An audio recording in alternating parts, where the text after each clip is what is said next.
नमस्कार मित्रों। यही है सही भारत यूट्यूब चैनल में आपનું हार्दिक स्वागत है। मित्रों, सीधा विषय पर आવીએ, પરંતુ સ્પષ્ટતા કરી લઈએ કે આ વિડીયોમાં ક્યાંય કોઈની બદનક્ષી થાય, કોઈની અવહેલના ઉપેક્ષા કરવાનો કોઈ પ્રયાસ નથી। વાસ્તવિક ઘટનાઓ જે બની છે એનું એનાલિસિસ કરી રહ્યા છીએ અને એનાલિસિસ આપણે વરઘોડાને સંદર્ભમાં કરવાનું છે। ભારતની અંદર જે વર્ણ અને જાતિ વ્યવસ્થાએ કેવી અસમાન પરિસ્થિતિ સર્જી છે અને પેલા કોઈ સીડી ચડતા હોય, કોઈ મંદિરના પગથિયા ચડતા હોય ને જે પગથિયાઓ પ્રકારની રચના હોય છે એવી ભૌગોલિક રચનાની જેવી આ સામાજિક સમાજ રચના છે। એકની ઉપર બીજી જાતિ, બીજીની ઉપર ત્રીજી જાતિ અને ઉપર રહેલી દરેક જાતિ નીચે રહેલી જાતિનું ઉપર આધિપત્ય જમાવે છે। પોતે નીચી જાતિ કરતા ઊંચા હોવાના દાવાઓ કરે છે। પગથિયામાં તો ભૌતિક રીતે એવું છે, પરંતુ આ તો સામાજિક પગથિયા અને આ સામાજિક પગથિયાની વાત એટલા માટે કરવી છે કે પાટણ જિલ્લાના હાજીપુર ગામનો એક પટણી કૌશિક પૂનમભાઈનો એક વિડીયો વાયરલ થયો છે અને એમાં એ ભાઈશ્રી જે કહી રહ્યા છે કે એના લગ્ન હતા અને એને ઘોડા ઉપરથી નીચે પછાડવામાં આવ્યો, એને માર મારવામાં આવ્યો, અડધૂત કરવામાં આવ્યો, એના એક બે દાગીના ચોરાયા હોય એવું એ ભાઈશ્રીની રજૂઆત હતી। એટલે મનુવાદના જે બૌદ્ધિક નરકાસુરો હતા એમણે કેવી સમસ્યાઓ ગોઠવી છે કે મોગલો, મુસલમાનો અને અંગ્રેજોની સાથે લોહીના સંબંધો બાંધવામાં અમને કોઈ વાંધો નહોતો। મુસ્લિમો મોગલોના અને અંગ્રેજોના ચાકર બની અને એમના રોટલા ખાઈ અને એમના પગારની સાથે સાથે એમના કૃપા મેળવનાર, એમના એવોર્ડ મેળવનારના અમને ક્યાંય કોઈ વાંધો નહોતો। પરંતુ ભારતમાં અનુસૂચિત જાતિના લોકો, દલિતો વરઘોડો ના કાઢી શકે, કાછિયા પટેલો વરઘોડો ના કાઢી શકે, ઠાકોર લોકો વરઘોડો ના કાઢી શકે, હવે દેવી પૂજક પણ વરઘોડો ના કાઢી શકે એવી ઘટના આવી છે। એટલે આ બધી જ પ્રક્રિયાની અંદર મનુવાદનું ઝેર છે। કારણ કે દેવી પૂજકો આમ પણ મનુવાદની જે કરોડરજ્જુ છે ને એમાં મહત્વનું પરિબળ દેવી પૂજકો છે અને આ દેવી પૂજકોને ઉશ્કેરી મુસ્લિમો સામે અને દલિતોની સામે ઉશ્કેરી અને દેવી પૂજકોનો સૌથી વધારેમાં વધારે દુરુપયોગ આ કટ્ટરતાવાદી લોકો કરી રહ્યા છે। સાથે સાથે અસ્પૃશ્યતાનું પાલન કરવામાં પણ દેવી પૂજકો એટલા જ અગ્રેસર છે અને એટલા જ જડબે સલાક છે। અંધશ્રદ્ધામાં પણ વિશ્વમાં સૌથી વધારે અંધશ્રદ્ધા દેવી પૂજકોમાં હોય એવું લાગે છે। પણ મનુવાદનો આ અસ્તિત્વના જે આધારો છે ને, વર્ણ વ્યવસ્થા, અંધશ્રદ્ધા, પણ દેવી પૂજકો સાથે સાથે શિક્ષણમાં પણ ખૂબ પછાત છે। ભારતની અંદર જે લોકો, જે જાતિઓ શિક્ષણમાં પછાત છે એની અંદર દેવી પૂજકો પણ ખૂબ પછાત છે। પરંતુ જે લોકો, જે સંસ્થાઓ, જે ધર્મના વેપારીઓ દેવી પૂજક સમાજના લોકોના સવાયા હિન્દુઓ બનાવવાની વાત કરીને એના મગજમાં જે ઝેર રડી રહ્યા છે, એ લોકોએ દેવી પૂજકોના બાળકોના વ્યસન મુક્તિ માટેના કોઈ પ્રોગ્રામો કર્યા હોય અથવા એ વ્યસન મુક્ત થાય, બીજા દુરાચારોથી એ લોકો અલગ રહી, ચોરી લૂંટફાટ કે એવી કોઈ એમનામાં દુરાચાર હોય તો એમાંથી મુક્ત થાય, શાળાઓમાં સારું ઉચ્ચ પ્રકારનું શિક્ષણ દેવી પૂજકોના બાળકો મેળવે, એના માટે એ લોકોને કોચિંગ ક્લાસીસ આપવામાં આવે, એના માટેની કંઈક આર્થિક મદદ આપવામાં આવે, એના માટે જરૂરી હોય તો એવા સ્થળ પૂરા પાડવામાં આવે, એમના માટે સારા સંસ્કાર કેન્દ્રો કરવામાં આવે અને દેવી પૂજકો માટે સારા આવાસ પૂરા પાડવા। આવું કેમ આ લોકો નથી કરતા? દેવી પૂજક ભારતની જે અન્ય પછાત વર્ગની જ્ઞાતિઓ છે ને એમાં લઘુમતીમાં છે, લઘુમતીમાં હોવાની સાથે સાથે એ આ ઘણી બધી બાબતોમાં ખૂબ પછાત છે। તો એના આર્થિક ઉત્થાન માટે પણ આવું કંઈ ના કરવું જોઈએ। દેવી પૂજકોના આર્થિક, સામાજિક અને શૈક્ષણિક ઉત્થાન માટે મનોવાદી લોકો જે દેવી પૂજકોના મગજમાં ઝેર રેડી રહ્યા છે, એ લોકોએ દેવી પૂજકોના બાળકોના ઉત્થાન માટે, દેવી પૂજક સમાજના ઉત્થાન માટે આવું કેમ ના કરવું જોઈએ? કારણ કે આ બધું જે ઝેરનું મિશ્રણ છે ને, આ કાતિલતા આજકાલની નથી. 100 વર્ષ પહેલા પણ ભારતમાં આ જ સ્થિતિ હતી. 100 વર્ષ પહેલા આ સ્થિતિ હતી. હવે એની અંદર રોજે રોજ થોડો થોડો વધારો થઈ રહ્યો છે. કેમ થઈ રહ્યો છે?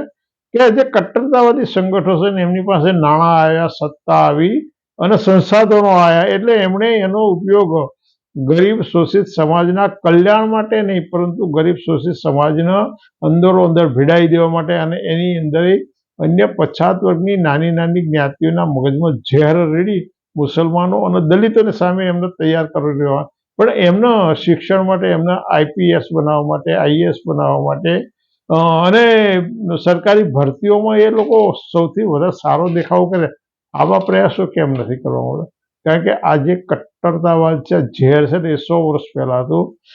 70-80 વર્ષ પહેલા ચરોતરના વિરસદની અંદર અશ્વિનભાઈ પટેલ નામના એક કાછિયા યુવાનનો વરઘોડો નીકળ્યો હતો. ત્યારે એ વરઘોડાને અમીન પટેલે રોકાયું કે તમે કાછિયા થઈને વરઘોડો કેમ કાઢી શકો? તમે જુઓ તો આ બધા જ એક રીતે એમ કહે કે અમે હિન્દુ છીએ, આપણે હિન્દુ છીએ, હિન્દુ હોવાની વાતો કરો છો, બરોબર છે?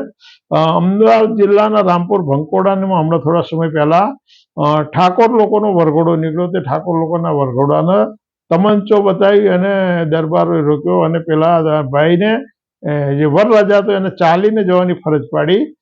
ડીસાની પાસે કુંપટ નામનું ગામ આવ્યું છે. એ ગામની અંદર પોલીસની બંદોબસ્ત હોવા છતાંય ઠાકોરનો વરઘોડો દરબારોએ રોક્યો અને એના કારણે ત્યાં આગળ પોલીસ ઉપર પથ્થરમારો થયો. અમુક પોલીસો ઘવાયા, બીજા લોકો ઘવાયા. અનુસૂચિત અને આ છેલ્લે હમણાં જે બહાર આવ્યો દેવી પૂજકનો વરઘોડો, બરોબર કે દેવી પૂજન, આ તો જાહેર થયેલી ઘટનાઓ છે. ના જાહેર થયેલી તો આવી સેંકડો ઘટનાઓ છે. અને અનુસૂચિત જાતિના તો 100થી વધારે વરઘોડાઓ છેલ્લા 100 વર્ષથી આ પ્રક્રિયા ચાલી રહી છે. અનુસૂચિત જાતિના વરઘોડાઓ રોકવામાં, એટલે ગુજરાતમાં જ આવું છે એવું નથી, આખા ભારતની અંદર આવું છે. અને એ બહુ સમજવા જેવું છે. અને એ કાતિલતા કેટલી છે, બ્રાહ્મણવાદનું, મનુવાદનું ઝેર કેવું કામ કરે છે, એનો એક કિસ્સો ઓક્ટોબર 2025માં મધ્યપ્રદેશના દમોહ જિલ્લાનું એક સતરિયા નામનું ગામ હતું. આ ગામમાં દારૂના વેચાણ ઉપર ગામ લોકોએ સ્વયંભૂ પ્રતિબંધ મૂક્યો કે ભાઈ કોઈએ દારૂનું વેચાણ નહીં કરવું, અને આવું વેચાણ કરશે તો એને આપણે દંડ કરીશું. પરંતુ એ ગામમાં અનિલ પાંડે નામનો એક બ્રાહ્મણ યુવાન હતો. એણે દારૂનું વેચાણ ચાલુ રાખ્યું, એટલે ગામ લોકોએ મળી એને 2100 રૂપિયા દંડ કર્યો અને એની પાસે માફી મંગાવી.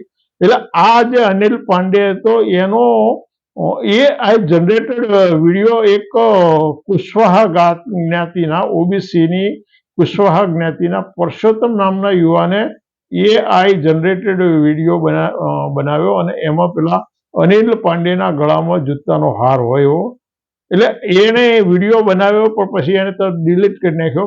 પરંતુ ત્યાંના એ ગામના આખા બ્રાહ્મણ સમાજ એમ માની લીધું કે ભાઈ આ તો આપણી બ્રાહ્મણ જ્ઞાતિનું અપમાન છે.